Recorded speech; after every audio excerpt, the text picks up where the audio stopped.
Hello friends, welcome to Abhipedia powered by Abhimanyu IAS. Today in this video we are going to discuss the current affairs of second week of December for Himachal Pradesh. Himachal Pradesh के December second week के आज हम current affairs discuss करेंगे. So let us start without wasting any time. पहली important news इस week जो हिमाचल में है that is vanishing red rice gets protection in Himachal. तो हिमाचल प्रदेश में रेड राइस जो है इट इज़ एक तरह से it's a वेनिंग variety of rice, एक तरह से कम हो रही है but now it has got legal protection. तो ये क्या है, कहाँ कहाँ पर उगाई जाती है, क्या लीगल प्रोटेक्शन दी गई है, let us see. Himachal Pradesh is trying to protect the traditional variety of red rice that is on the verge of extinction. Traditional variety है ये हिमाचल में एंड ये एक्सटिंक्ट हो रही है धीरे धीरे. बाय ब्रिंगिंग, क्या किया जा रहा है इसके लिए, by bringing at least 3000 additional hectares under its cultivation in 5 years. 3000 additional hectares अगले 5 साल में राइस, रेड राइस कल्टिवेशन के अंडर लाए जाएंगे. सो रेड राइस एक ट्रेडिशनल क्रॉप है हिमाचल की एंड ये एक्सटिंक्ट हो रही है. देखेंगे क्यों एक्सटिंक्ट हो रही है और क्यों गवर्नमेंट इसे दोबारा बूस्टअप करना चाहती है. So there are basically what is the importance of red rice. कुछ ऐसे peculiar features हैं रेड राइस के which is not found in the usual rice or the basmati rice. First is it is more disease resistant. ज़्यादा जल्दी जल्दी इसको बीमारियां नहीं लगती. बहुत सारी फसल की बीमारियां जो इसे नहीं लगती. It's disease resistant and hardier, hardy है बहुत. Then strains cultivated commercially over most of India and land that through cross breeding. Right, मतलब इसको अगर क्रॉस ब्रीडिंग करवाई जाए then these features can also be passed on to the other variety and ये काफ़ी ज़्यादा हार्डी है as compared to the other strains जो कि राइस के बाकी स्ट्रेन्स हैं जो इंडिया में उगाए जाते हैं. So red rice has these particular qualities. With growing health consciousness, environmental concerns and the pressing need for updating our food system to climate change, red rice is probably the earliest of cereal grains that humans started domesticating. Red rice की जो variety है ये it is one of the earliest varieties जब human beings ने domesticate करना शुरू किया था. So काफ़ी सारे important features हैं red rice के. तो अब इतनी ही अगर ये अच्छी है और इतनी ही important है तो extinct क्यों हो रही है और government इसे क्यों promote कर रही है. The thrust of the government is to promote its cultivation, giving hope to scientists and conservationists who worked extensively in recent years to save the variety from extinction. Right? क्यों?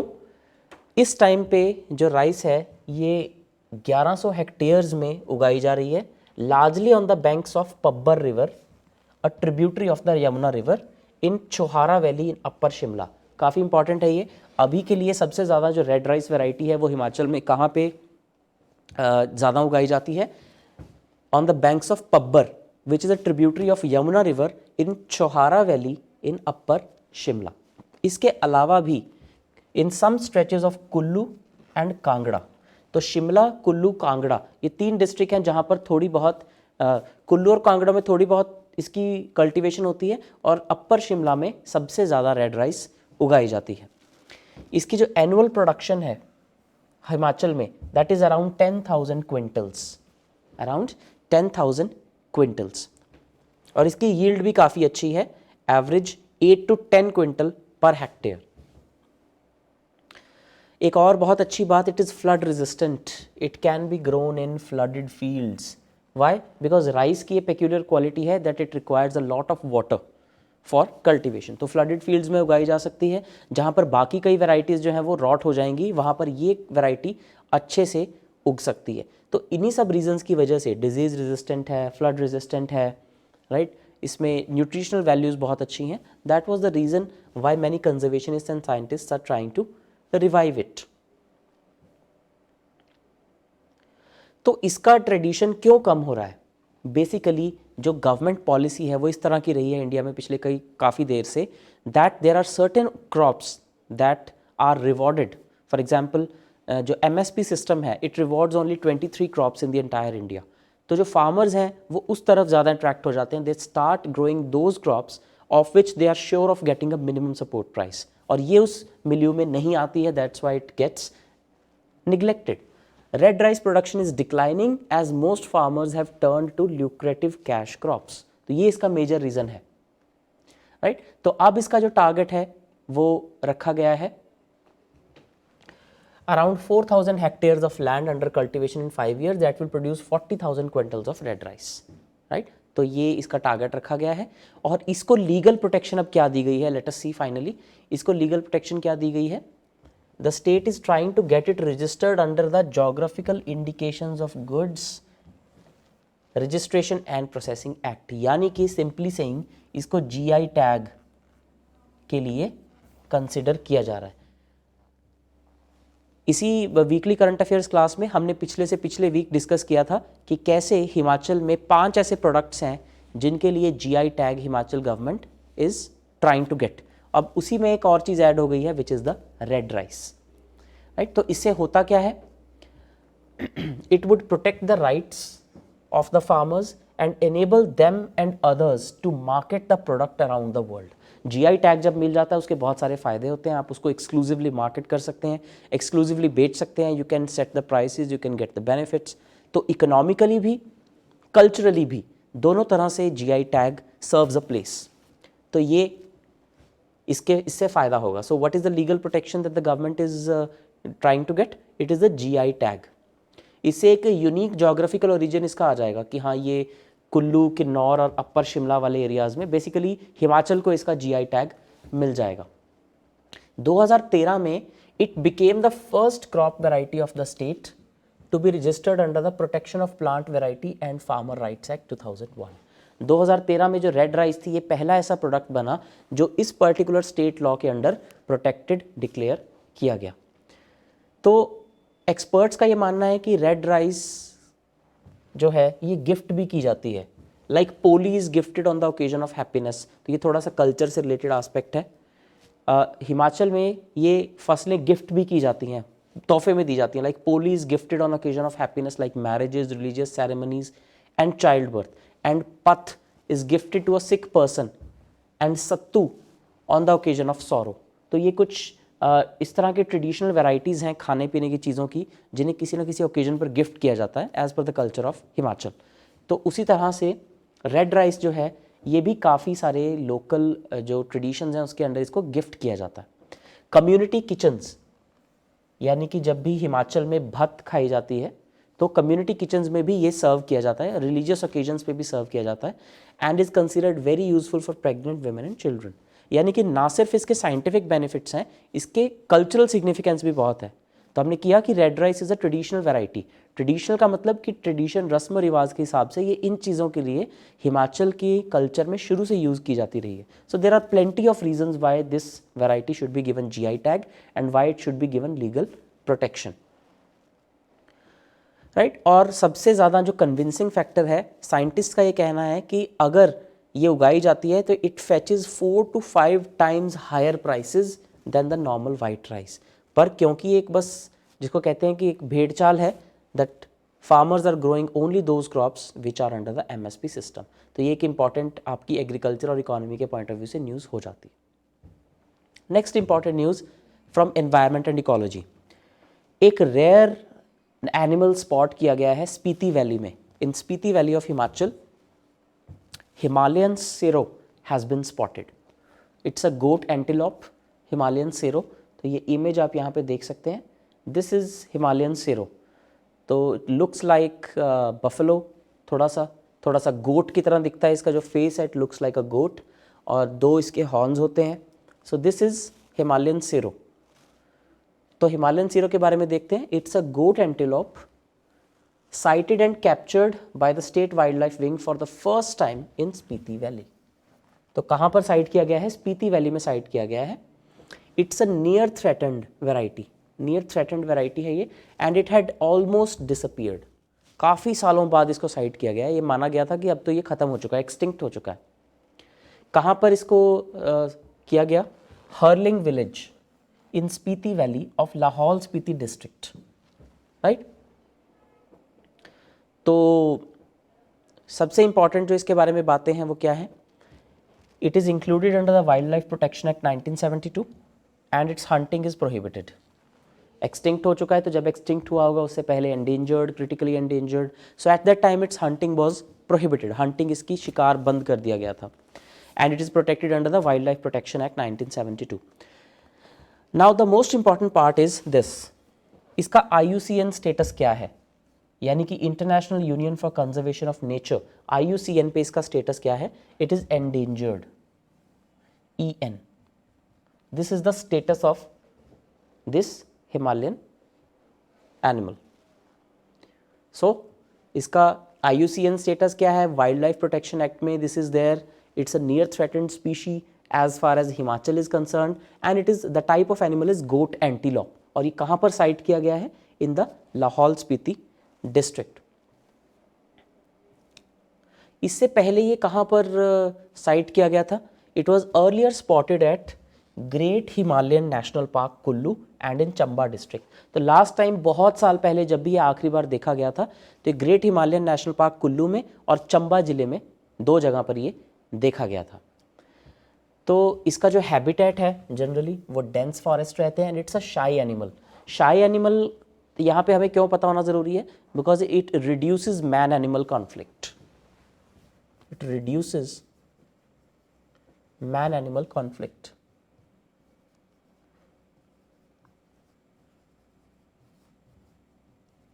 अगर हम इसको usually देखें तो कोई एनिमल शाई है, that shouldn't make a difference to us. But why is this an important quality? Because if an animal is shy, तो जब भी ह्यूमन कांटेक्ट में आता है tends to run away, tends to live in a secluded place, तो उसकी वजह से मैन एनिमल कॉन्फ्लिक्ट नहीं होता है, तो हंटिंग का भी कोई रीज़न नहीं बनता है. On the other hand there are certain animals which are not shy. For example कुछ वेराइटीज़ हैं बंदरों की which are not shy, which are actually they attack human beings. तो उनसे फिर प्रोटेक्शन करने के लिए एक डिफरेंट टाइप की अप्रोच चाहिए होती है. जैसे कि हिमाचल में कुछ म्यूनसिपैलिटीज़ ने मंकीज़ को मारना जो था वो अलाउ कर दिया था, right? There were some controversy around it. तो ऐसा कुछ इसके साथ नहीं है. That is what you need to remember. ऐसा नहीं है कि ये फसलें ख़राब कर देते हैं या there is a conflict, there is nothing like that. Winter में ये क्या करते हैं? ये वैसे डेंस फॉरेस्ट में रहते हैं, बट इन विंटर जब सर्दी बहुत ज़्यादा हो जाती है, they migrate to lower elevations. तो ऊंची पहाड़ियों से ये नीचे की तरफ आ जाते हैं. अब इसकी प्रोटेक्शन जो है वो इंश्योर की जाएगी. अब जबकि ये साइट किया गया है then its protection will be ensured, क्योंकि ये ऑलमोस्ट एक्सटिंक्ट डिक्लेयर्ड कर दिया गया था. But now it has been sighted which is a very very enthusiastic news for wildlife enthusiasts. Polity से रिलेटेड एक न्यूज़ है, notification for Kasauli sub division out. Kasauli एक अलग से सब डिवीजन क्रिएट कर दी गई है.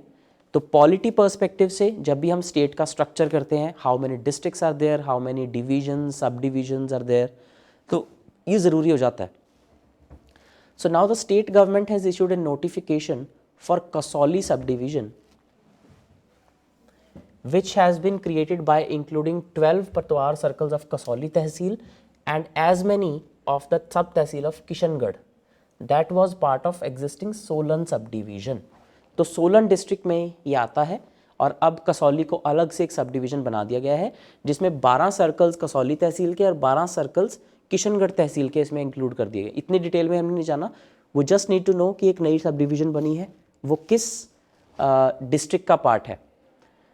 तो ये सारी की सारी जो सब डिवीजन्स हैं कसौली में हेडक्वार्टर्स होंगी. इससे पहले Parwanoo and Dharampur 2 were under the consideration of the district administration. तो एक स्पेकुलेशन थी कि कसौली, परवाणु और धर्मपुर इन तीनों में से कौन सी सब डिवीजन बनेगी, but now it has been settled. Now Kasauli is the sub division. तो वहाँ के जो लोकल MLA हैं और हरियाणा के हिमाचल के हेल्थ मिनिस्टर हैं राजीव सैजल, उनके एफर्ट्स की वजह से ऐसा हुआ है माना जा रहा है. So you should know the name of the health minister as well, Rajiv Sehgal. It was a long pending demand of the constituency. It was among the few, ये काफ़ी important चीज़ है, it was among the few assembly segments in the state having no subdivision. अब हिमाचल में जितनी भी assembly divisions हैं यानी कि assembly constituencies हैं, उनमें से ये उन कुछ assembly constituencies में से एक है जो एक सब डिवीजन भी नहीं है. So now it has a sub division. वहाँ के लोगों की डिमांड रहती है बिकॉज सब डिवीजन होने से फ़ायदा ये होता है कि बहुत सारे जो लोकल काम होते हैं वो उसके ऑफिसेज वहीं पे होते हैं. Otherwise they have to go to the district headquarters to get their work done. जैसे कि it will facilitate the residents who have to travel to Solan for various works. अभी तक उन्हें हर काम के लिए सोलन जाना पड़ता था, but now they will have all their headquarters there. तो administrative convenience is the main reason why these divisions are created, divisions and subdivisions. Administrative convenience, very important. Administrative convenience is the most important thing, right? The candidates contesting the assembly poll had to submit their nomination papers in Solan till now. अभी तक मतलब हर चीज़ उन्हें सोलन में जाकर करनी पड़ती थी, but now they have their headquarters, sub-divisional headquarters in Kasauli itself, so they need not go to the Solan district. तो इससे एक्सपेंशन ऑफ द स्टेट का पता चलता है, पॉपुलेशन बढ़ रही है, न्यू सब डिविजन्स आर बीइंग क्रिएटेड, ये सारी चीज़ें इससे हमें पता चलती हैं। So from polity this was a small news. अगली न्यूज़ है हिमाचल इकोनॉमी से। Himachal orchardists to seek MSP. अब पूरे इंडिया में इस तरह का माहौल चल रहा है, वैसे पूरे इंडिया में नहीं, दिल्ली के आसपास ऐसा माहौल चल रहा है that the farmers of Punjab and Haryana are demanding reforms, actually repeal of the laws. तो ऐसे में हिमाचल के जो ऑर्चर्डिस्ट्स हैं, जो सेब के खेत होते हैं, जिनके सेब के जो बाग होते हैं सॉरी, तो वो भी अब एमएसपी की डिमांड करने लगे हैं। So apple growers of Himachal they have raise the demand for a minimum support price for their produce, कि हमें भी एमएसपी दो। Private players should not be allowed to procure the fruit below the MSP. This is their core demand. इनकी core demand है कि private players को चाहे allow कर दो, लेकिन कम से कम एक रिटर्न एश्योरेंस दो कि एमएसपी से नीचे एक मिनिमम रेट होगा जिससे नीचे एप्पल्स नहीं सेल किए जाएंगे। Their interest must be protected. The fruit is sold both in agriculture produce market committee यानी कि एपीएमसी एंड प्राइवेट मंडीज। तो ये हो रहा है ऑलरेडी, दैट जो एप्पल ग्रोअर है उसने एक बार एप्पल्स उगा लिए, उसके बाद वो बेचने के लिए एपीएमसी में भी जा सकता है यानी कि सरकारी मंडी में भी जा सकता है और प्राइवेट मंडी में भी जा सकता है। लेकिन अगर वो सरकारी मंडी में जाएगा तो उन्हें मिनिमम एमएसपी मिल जाएगा, मतलब उन्हें एक पर्टिकुलर रेट मिलेगा, और अगर वो प्राइवेट मंडी में जाएगा तो उन्हें पर्टिकुलर रेट मिलेगा। तो जहाँ पर उन्हें अच्छा रेट मिल रहा है वहाँ पर वो चले जाते हैं। So now they are demanding कि हमें भी एक मिनिमम बार सेट करके दो कि इतना तो कम से कम सरकार देगी ही देगी।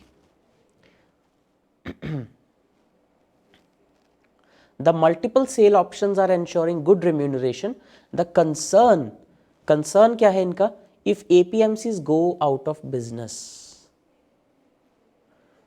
मेजर ऐसे होने चाहिए कि corporate houses don't monopolise the trade. अब ये एक एजम्पशन है, ऐसा कुछ हुआ नहीं है, ऐसी कोई गवर्नमेंट ने कोई ऐसी नोटिफिकेशन नहीं निकाली है, कोई ऐसे साइंस नहीं है कि आने वाले टाइम में सरकारी मंडियां बंद हो जाएंगी। तो इनका बस ये एक डाउट है कि अभी तो सरकारी और प्राइवेट मंडीज दोनों एग्जिस्ट करती हैं, but in case the government mandis go out of business और they not go out of business, if they are like shut down, तो क्या हमारे पास सिर्फ प्राइवेट का ही ऑप्शन रह जाएगा? बिकॉज अगर सिर्फ प्राइवेट का ऑप्शन रह गया then a few big private players can actually make a cartel और फिर वो रेट्स को कम कर सकते हैं, तो we will be forced to sell at a lower rate। तो ये उनका कंसर्न है, इसलिए वो एमएसपी की डिमांड रख रहे हैं ताकि एक मिनिमम प्राइस उन्हें मिल सके। Next, database of missing persons soon. तो ये एक अच्छी न्यूज़ है हिमाचल प्रदेश के लिए। एक डेटाबेस प्रिपेयर किया जाएगा जिसमें कि स्टेट में जितने भी लापता मिसिंग पर्सन्स होते हैं उनका एक सेंट्रल डेटाबेस तैयार किया जाएगा। बिकॉज द डेटा सजेस्ट्स, जो अब तक का हमारे पास डेटा है उसके according, on an average 1800 persons go missing every year and 180 unclaimed bodies are cremated. तो ये कुछ एक फिगर है, थोड़ी ग्रिम फिगर है। 2000 ऐसे लोग हैं हिमाचल में जो या तो मिसिंग हो जाते हैं या फिर उनकी बॉडीज़ मिलती हैं और वो क्रीमेट की जाती हैं। So it would be better if there is a central database. तो कहीं भी किसी भी एडमिनिस्ट्रेटिव अथॉरिटी को या किसी भी रूल एनफोर्सिंग अथॉरिटी को, पुलिस को, जब कोई भी मिसिंग पर्सन मिलता है या मिस हो जाता है, उसका सारा डेटा अगर एक सेंट्रल डेटाबेस में डाला जाए तो वहाँ से उनको मिलाने में, उनको फाइंड आउट करने में बहुत ज़्यादा आसानी हो सकती है। सो हर पुलिस स्टेशन जो है स्टेट में, now it will maintain a separate register of unidentified bodies and missing women and children. एक अलग से रजिस्टर मेंटेन किया जाएगा और फिर उसे ऑनलाइन डाला जाएगा ताकि उसे आपस में टैली किया जा सके। एक स्पेशल कैंपेन भी चलाया गया था अगस्त में हिमाचल में, जिससे कि 404 मिसिंग लोगों को, जिसमें 250 वुमेन और 50 चिल्ड्रन थे, इन सबको ट्रेस किया गया। So it was a special campaign. 400 लोगों को ट्रेस करके उनके ओरिजिन तक पहुंचाया गया। Right.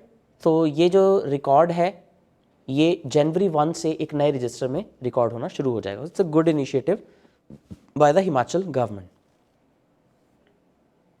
Then MET issues yellow weather warning for Himachal, warns of heavy rain and snow। तो मेटेरोलॉजिकल डिपार्टमेंट जो है MET यानी कि मेटेरोलॉजिकल डिपार्टमेंट, उसने येलो वार्निंग इशू की है and it has warned of heavy rain and snow. तो अब इसमें कोई ये हमारे लिए इंपॉर्टेंट नहीं है कि यहाँ पे हैवी रेन और स्नो होने वाली है। व्हाट इज इंपॉर्टेंट इज कि ये वार्निंग सिस्टम क्या है, that is the most important for us. Yellow weather warning का मतलब होता है दैट बारिश और बर्फबारी वगैरह जो है वो काफ़ी तेज़ होने वाली है, but yellow is the least dangerous among all the weather warnings. जितनी भी वेदर वार्निंग्स हैं उनमें से येलो सबसे कम डेंजरस रंग है। That is interesting. तो इसका मतलब बाकी रंग क्या है और उनके क्या क्या सिग्निफिकेंस है, let us C.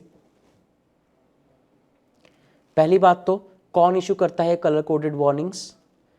These are issued by India Meteorological Department, IMD। IMD ये वार्निंग्स इशू करता है और इसकी पेरेंट मिनिस्ट्री है Ministry of Earth Sciences. Ministry of Earth Sciences. इसका पर्पस है to alert the people ahead of severe और hazardous weather which has potential to cause damage, wide spread disruption और danger to life.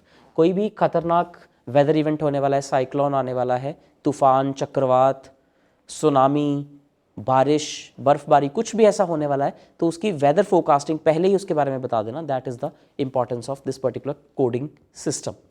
तो हिमाचल के लिए ज़्यादा important है क्योंकि हिमाचल के कई एरियाज़ में वेदर बहुत जल्दी चेंज होता है और स्नो की वजह से यहाँ पर जो लाइफ है, नॉर्मल लाइफ है, वो इफेक्ट होती है, डिसरप्ट होती है। तो कलर कोडिंग सिस्टम जो है ये आपको पता होना चाहिए, specially from mains point of view. So IMD 4 colour codes को यूज़ करता है, 4 colour codes to indicate various categories of alerts. Green का मतलब होता है ऑल इज वेल, कि सब कुछ ठीक चल रहा है। सो इन यूजुअल जितने भी IMD के सेंटर्स होते हैं वहाँ पर ग्रीन सिग्नल होता है जब भी जो वेदर है वो टोटली फाइन होता है। Second is yellow. येलो पहली वार्निंग की स्टेज है which is the least concern stage, but you have to be aware, कि थोड़ा सा अवेयर रहो, जो भी वेदर इवेंट है वो ज़्यादा इंटेंसिफाई हो सकता है। Indicate severely bad weather panning across several days. It suggests that the weather could change for the worse. मतलब अभी वेदर ठीक है, बारिश होगी, बर्फबारी होगी, नॉर्मल होगी, बट ये आने वाले वक्त में थोड़ा सा ज़्यादा इंटेंसिफाई हो सकता है। उससे नेक्स्ट आता है ऑरेंज और एम्बर। येलो से ज़्यादा इंटेंस ऑरेंज। सो इसका मतलब होता है बी प्रिपेयर्ड, कि खराब वेदर आने वाला है। It is issued as a warning of extremely bad weather with a potential of disruption in commute with road and rail closures and interruption of power supply। Transportation बंद हो सकती है, power supply बंद हो सकती है, ये सारा कुछ इसमें वार्न किया जाता है। तो एक्सट्रीमली जब खराब हो जाता है वेदर तब होता है ये। एंड फाइनली तो ऑरेंज अलर्ट से क्या होता है? The sounding of the orange alert is a sign for people to prepare for evacuation, keep food packets ready and protect themselves and their family from bad weather. कि भाई अब निकलने की तैयारी करो, you have to be evacuated, so just before something really bad is going to happen. And finally red आ जाता है जब आपको एक्शन लेना होता है, you have to take action. तो IMD रेड वार्निंग इशू करता है। Extremely bad weather conditions are certainly, the word here is certainly, कि बस अब तो 100% श्योर है that this is going to happen. So significant risk for life, disrupt travel and power. तो ऐसे case में रेड इंस्ट्रक्शन शुरू की जाती है, डिजास्टर रिस्पॉन्स टीम्स जो है वो हरकत में आ जाती हैं। So this is how this weather warning system is, it works, right? So This is all about your important events for Himachal Pradesh for the second week of December 2020. अगर आपको वीडियो पसंद आई हो तो please like, subscribe and share it with your friends. Do not forget to press the bell icon so that you are the first to be notified whenever we post a video. Thank you and have a nice day.